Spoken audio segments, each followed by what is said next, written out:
Sa isang maliit na nayon ng mga Pilipino, kilala ang isang lokal na magsasaka sa kanyang premyong tandang na tumitilaok sa bukang liwayway araw-araw. Isang araw, ipinagyayabang ng magsasaka ang kanyang tandang sa isang bisita.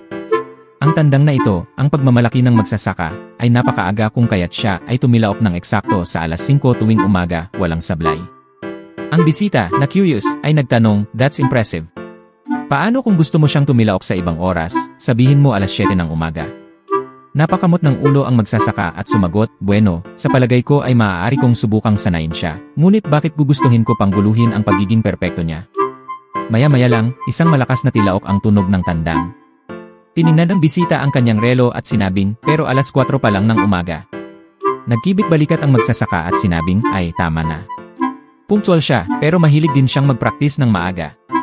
Natawa ang bisita at sinabing, parang dedikado lang talaga siya sa trabaho niya. Tumango ang magsasaka at sinabing, "Eksakto. At kung kailangan mo ng wake-up call, available siya para sa mga pribadong appointment, siguraduhin mo lang nagising ka na bago siya magsimulang magsanay."